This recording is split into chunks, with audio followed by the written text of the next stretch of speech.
In one of our previous videos, we used the unit circle to find the trigonometric ratios of some common angles. We looked at these 4 points first, this one, this, and this. The coordinates were 1, 0, 0, 1, minus 1, 0, and 0, minus 1.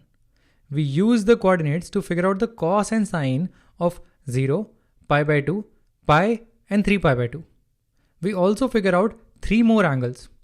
For that, we looked at these 3 points. This one was at pi by 4.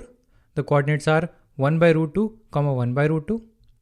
And these two are pi by 6 and pi by 3, which is 30 degrees and 60 degrees. The coordinates are root 3 by 2, half, and half, root 3 by 2. We use this to figure out sine, cos, and tan of these angles. Let's bring out the table. These are sine, cos, and tan of these ratios. In this video, we'll move beyond these points. We'll move beyond the first quadrant and look at these 9 more points.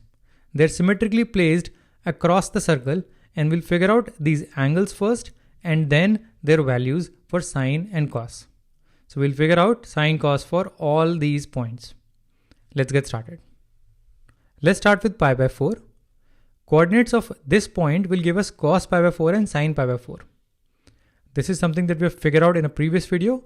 A quick recap of how we figured out the coordinates. We figured out this point that was symmetrically placed, and we drew a right angle triangle. We found the sides, and using the sides, we figured out the coordinates of this point. The coordinates were 1 by root 2, 1 by root 2. Now, when we were looking at this point, we completely ignored this one. This figure gives us not only the coordinates of this point, but also the coordinates of this point. Can you figure them out? Pause the video, think about it. Okay, let's do this together. To reach from origin to this point, we move 1 by root 2 in this direction and then 1 by root 2 in this direction. 1 by root 2 along the positive x-axis and 1 by root 2 along the positive y-axis. How do we reach this point? Well, we move the same 1 by root 2 along the positive x-axis, but 1 by root 2 along the negative y-axis. This means for these 2 points, the movement along the x-axis is the same, but the movement along the y-axis is the opposite.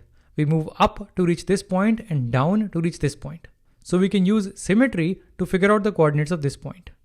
This point is cos minus pi by 4, sine minus pi by 4. The angle is minus 45 degrees.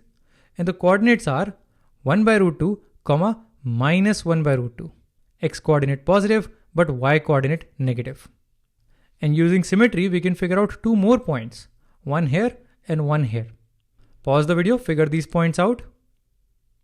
Okay, so to reach this point, we move along the negative x-axis and then along the positive y-axis.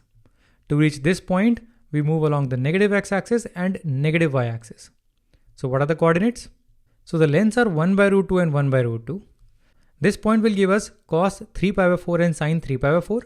What are the coordinates? That's minus 1 by root 2 and plus 1 by root 2. Minus because negative x-axis and plus because positive y-axis. And what about this point? Well, this is pi by 4 times 1, 2, 3, 4, 5. So this is cos 5 pi by 4 and sine 5 pi by 4. The coordinates are minus 1 by root 2 and minus 1 by root 2. Both of them are negative. All right.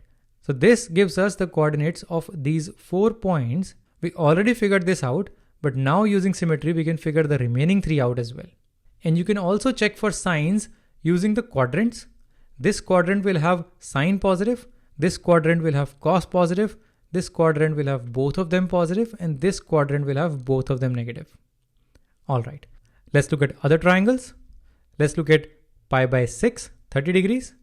A quick recap of how we reached pi by 6. We drew an equilateral triangle and we figure out the lengths. So this one is root 3 by 2, half. These are the coordinates of this point. Using symmetry, let's figure out the coordinates of this point as well. The angle is minus pi by 6. So we'll get cos of minus pi by 6 and sine of minus pi by 6. What are those values? Well, to reach this point, we move root 3 by 2 along positive x-axis and then half along negative y-axis. So the coordinates are root 3 by 2, minus half. Let's add 2 more points. We have one here and another one here. Pause the video, figure these 2 points out. Okay, let's do this together.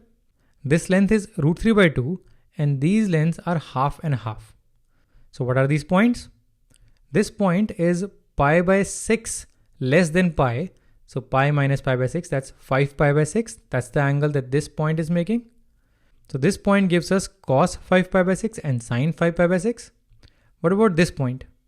This is pi by 6 more than pi. So pi plus pi by 6, that's 7 pi by 6. So this point will give us cos 7 pi by 6 and sin 7 pi by 6. Finally, what are the coordinates?